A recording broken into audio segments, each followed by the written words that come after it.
20 লক্ষ খামারি এফেক্টেড, 2 কোটি প্রত্যক্ষ পরোক্ষভাবে জড়িত এই গরুর খামারের সাথে। এখন সরকার এই যে কত চুক্তি করলো সেটা আপনারা জানেন, জেনেটিক্যালি মডিফাইড এটাকে বলা হয় গোস্তগুলা। এটা স্বাস্থ্যের জন্য ভালো না, সবাই বলছেন। এই জন্য আমি বলেছি কুমিল্লার জনসভায় যে আমার তো গরুর খামার আছে, আমেরিকা এই জাতিরে একেবারে হালাল আনতাইয়েবা। কোরআনে আল্লাহ বলছেন, প্রশ্ন করা হয়েছে মানে আল্লাহ রসুলকে, আমরা কি খাবো? আল্লাহ বলছেন তুমি বলে দাও হে রসুল, আপনি বলে দিন যেটা হালাল এবং তাইয়েব, পবিত্র এবং বিশুদ্ধ, সেটা যেন খায়। সেটা কি আমেরিকা দিবে আমাদেরকে? যে আমেরিকা মোম মেরে ধ্বংস করে দিচ্ছে, ওরা সব বিজনেস, ওরা কি দিচ্ছে না দিচ্ছে এটা হালাল কিনা কে জানে। সেজন্য আমি বলেছি যে আমরা যে খামার দিয়েছি, আমরা অনেক কষ্ট করে একটা পরীক্ষা নিরীক্ষা করে দাঁড় করিয়েছি। যদি আমরা সুযোগ পাই এই জাতিকে হালাল আনতাইয়েবা মাংস সাপ্লাই দেওয়ার জন্য, আমরা যথেষ্ট। আমেরিকা থেকে আনতে হবে না। এখন আমেরিকা থেকে যদি আমদানি করা হয় তাহলে আমাদের এখানে যে একটা এন্টারপ্রাইজিং একটা মানসিকতা, এটা কিন্তু শেষ হয়ে যাবে, উদ্যমতা শেষ হয়ে যাবে। আমাদের তরুণরা এমনি বেকার, শিক্ষিত তরুণ বেকার, আমাদের হাজার হাজার খামার কিন্তু ধ্বংস হয়ে যাবে, কোটি কোটি মানুষ কিন্তু অবর্ণনীয় কষ্টের মধ্যে পড়বে। আমরা এমনিতেই পরনির্ভরশীল হয়ে গেছি, আমাদের 85% অলরেডি বিদেশ থেকে আমদানি করা। তো যা আমাদের এই গরুর খামার করে আমাদের এই শিক্ষিত, আধা শিক্ষিত, কম শিক্ষিত লোকেরা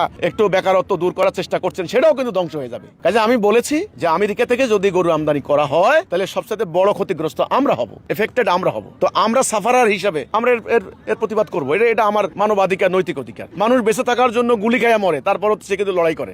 এটা কিন্তু একটা মানুষ না, কেবল যে কোনো প্রাণীর, একটা মুরগিও যদি তাকে মারতে যান ও আপনাকে ঠোকরাতে আসবে। এটা বেসিক ইনস্টিংক্ট বলা হয় যে কোনো প্রাণীকুলের। তো কাজে মানে যদি আমদানি করা হয়, আমরা বলেছি যে যেহেতু আমরা ক্ষতিগ্রস্ত হব, আমরা এর প্রতিবাদ করব।